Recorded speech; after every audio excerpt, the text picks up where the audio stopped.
Hello again.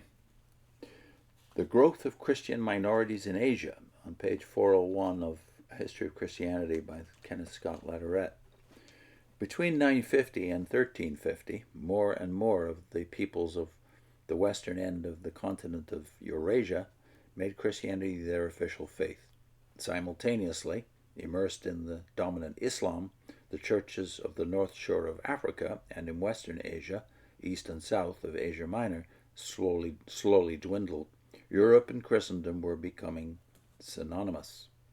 For a time in these 4 centuries, it seemed that Christianity, balked in the Muslim world, might not be so largely confined to an area which was on the periphery of civilization, but might win in Central and Eastern Asia.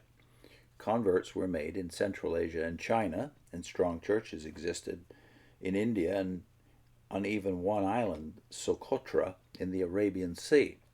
At the outset of their conquest, the hope was cherished by some that the Mongols themselves would be converted. If they, the rulers of the mightiest and most extensive empire that mankind had yet known, were to become Christians, all of the civilized and much of the uncivilized world might follow. Here was a major opportunity and challenge. The opportunity was not seized. Probably it could not have been. Yet during these centuries, Christian communities, most of them small, multiplied in the regions of Central and East Asia, which were subject to the Muslims. This was chiefly through the Nestorians, but it was also in part through Catholics from Western Europe. We have seen that Nestorians had won some of the Turkish peoples of Central Asia and were represented in the caravan cities of that region, radiating points of cultural influence. We have also noted that, carried to China in the 7th century by Nestorians, by the latter part of the 10th century, Christianity had died out in that realm.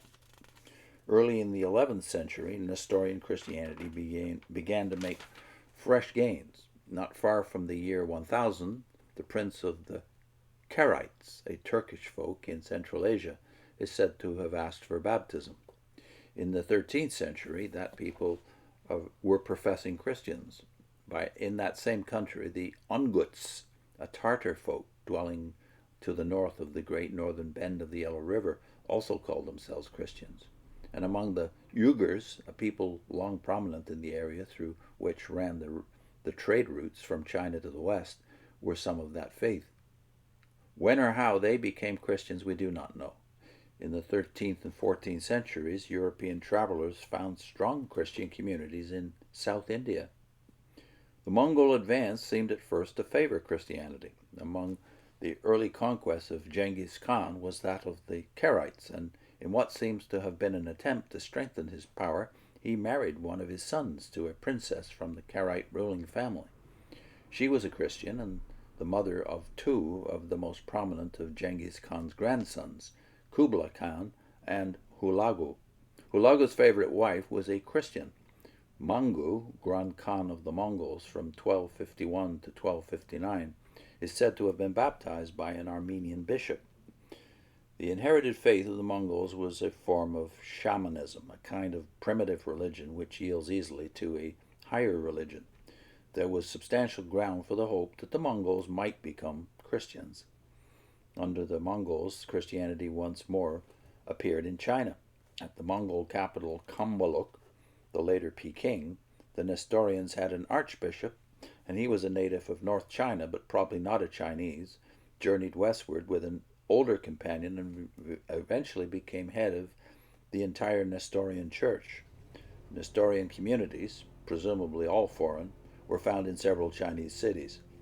A Nestorian was governor of one of these cities and built several monasteries. Alans, Christians from the Caucasus, constituted a contingent of the Mongol garrison in Kambalak. The Mongol Empire opened the doors to wide-flung missions from the Catholics of Western Europe.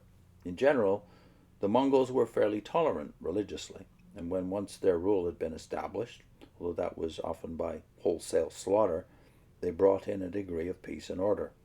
They accorded security to the east-west land trade routes from across Asia. Many European merchants, mostly from the flourishing Italian cities, journeyed by them as far as China, which they knew as Cathay. They also went by sea to India and to the great marts of the China coast. I put in a link to what Christ thinks, or what Christ has been doing these 2,000 years. That's that's a playlist, by the way, that is mostly occupied by John Wesley Brady's book, This Freedom Whence, which concentrates on the growth of freedom, especially in Great Britain, but also in America during the 2 centuries between the Puritan period in England, 1660s, up until, well, the late Victorian era, when the full influence of Puritanism had penetrated through John Wesley himself, through Methodism anyway, into every reach of the British Empire. See you next time.